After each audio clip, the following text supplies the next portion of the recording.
Bit of a spooky week up at the lodge this week.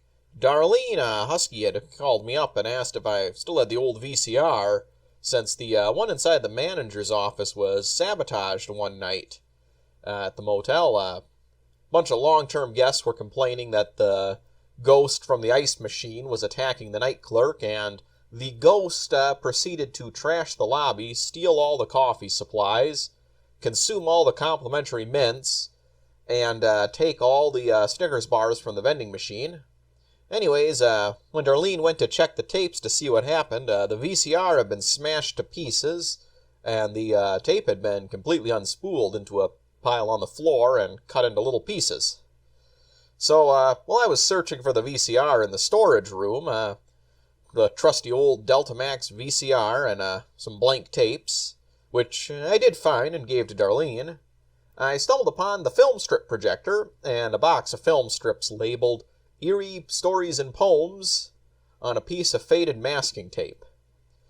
Upon inspection, there were some decent stories in here that seemed fairly fitting for this eerie time of year.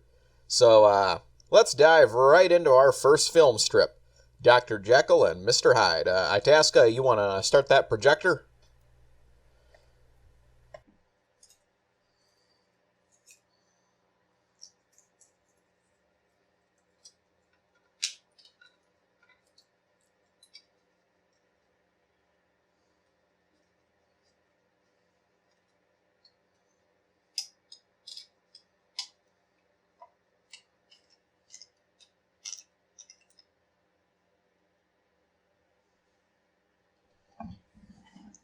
Brunswick Productions presents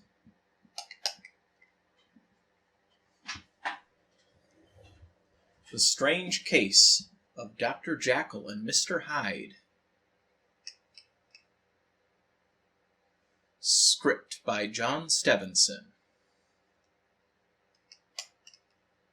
Robert Louis Stevenson, the author of The Strange Case of Dr. Jekyll and Mr. Hyde, was born in Edinburgh, Scotland in 1850.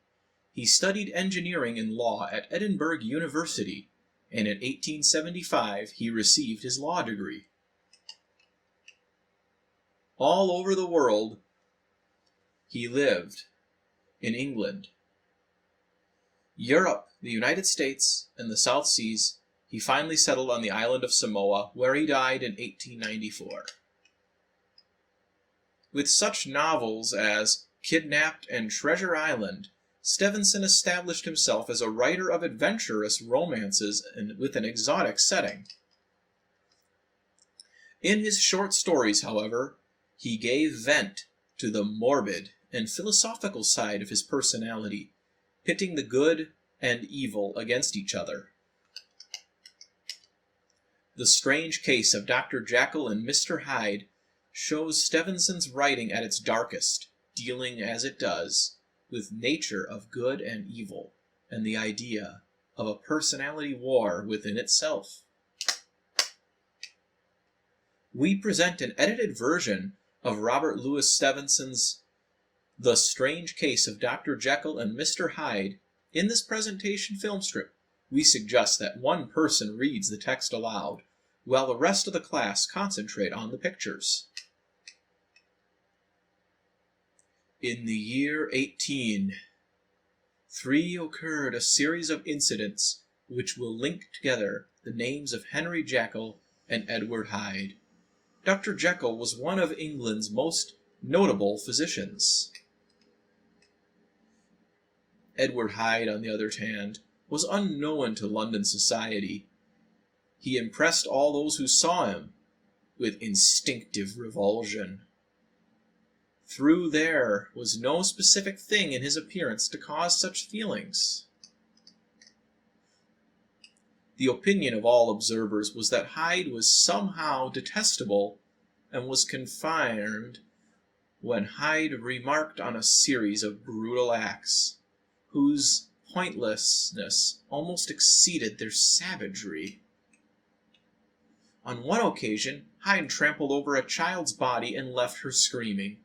When forced by a bystander to make payment to the child's family, he went to Dr. Jekyll's laboratory and emerged with a check signed by Dr. H. Jekyll. A year later, Hyde was walking along the street when Sir Davener's crew stopped him to ask the time or directions. Without warning, Hyde struck Sir Davener's full across the head and beat him unmercifully into the ground, trampling him, and then recovering himself, he fled. In the investigation that followed, part of the broken cane that Hyde was left to be recognized by Litterson, Jekyll's lawyer, as one that had presented as a present to Dr. Jekyll some time before. When Utterson questioned, "Are you harboring this murderer?" Dr. Jekyll would only say, "He is safe, quite safe, but I have done with him. He will never do more or be heard of." One night, some weeks later, Dr. Jekyll's servant, Poole, visited Mr. Utterson and anxiously requested that Utterson return with him to Dr. Jekyll's house. "You know the doctor's ways," said Poole, "and now he's shut himself in his room for a week, sir. I don't like it, sir. I can bear it no more." Poole and Utterson rushed to Dr. Jekyll's house and knocked upon the door. A strange voice within said, "I cannot see anyone." Poole paused and then said, "I believe my master has been made away with." Utterson demanded entrance. The voice within cried, "For God's sake, have mercy." "That is not Dr. Jekyll's voice," cried Utterson. "That is the voice of Edward Hyde." Utterson broke down the door, and on the floor they rushed in and saw the still twitching body. Utterson turned the body over, and it was Edward Hyde. He was dead, and beside him lay an empty vial on the table, and a long confession addressed to Utterson signed, "Henry Jekyll." Dr. Jekyll's narrative. "The worst of my faults has always been certain and impatient gaiety upon disposition, such that I have found it hard to reconcile the serious countenance I have wished to wear before the public. Hence it came that I concealed my pleasures, and I stood committed to the profound duplicity of life. I was no hypocrite. Both sides of me were in dead earnest, and at war with each other. I learned to dwell the pleasure of the dream of separating the two sides of my personality. Towards the end, I conducted many experiments, and was at last successful. One night, I compounded the elements of the drug I needed and drank it off. The most racking pains I succeeded, the horror of the spirit that cannot be exceeded at that moment of the birth of or death that subsided, and I came to myself out of a great sickness. I felt younger, lighter, and happier in body. I stole through the house, a mirror to see the first of my new look at myself. I stood there before the glass in the darkened parlor, and for the first time I saw the person of Edward Hyde.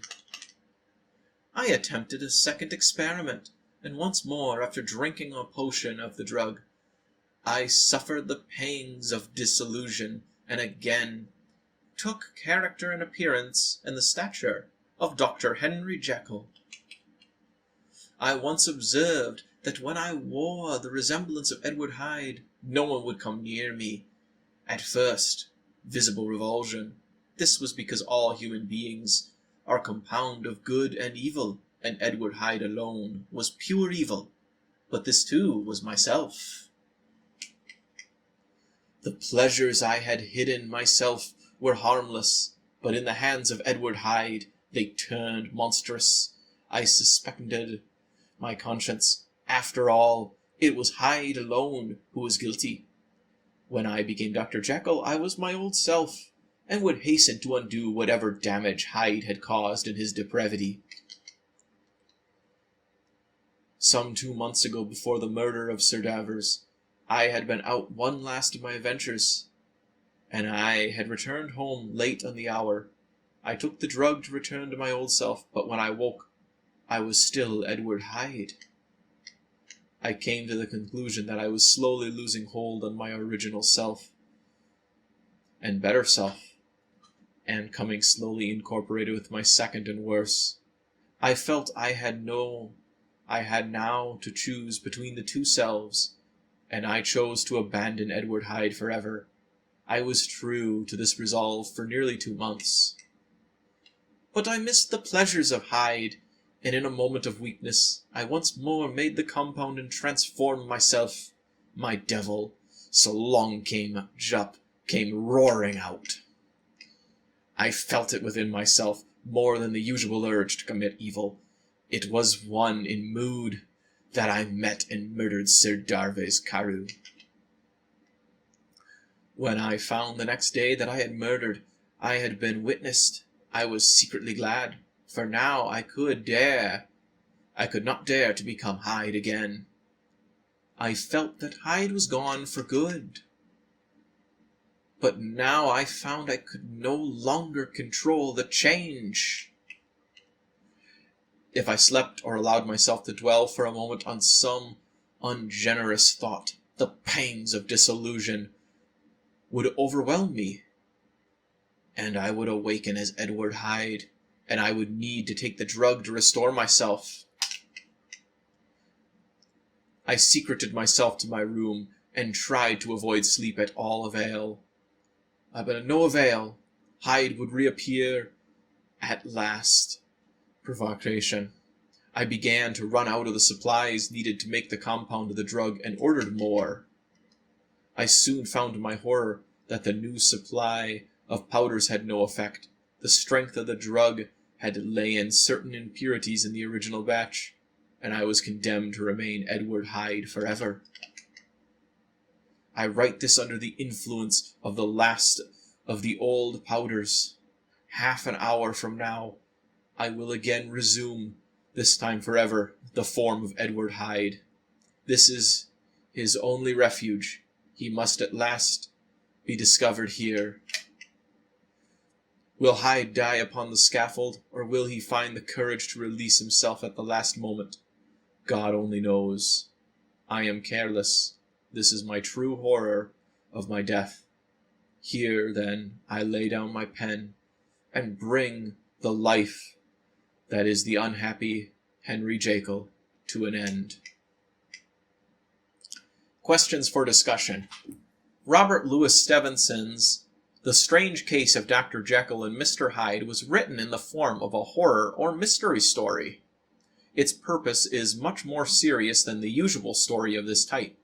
Stevenson, as a romantic writer, was concerned with the supreme importance of the individual and his struggle with that Stevenson considered to be the basic forces of the universe. What is the basic struggle or conflict in this story? One of the basic evils to the classical world was hubris. Hubris was an excessive pride or arrogance, or more specifically, a refusal to part an individual to keep within his own limits, or attempt to challenge the gods or fates. Hubris was an affront to the gods, and they struck down all who were guilty of it. How does the classic concept of hubris apply to the strange case of Dr. Jekyll and Mr. Hyde?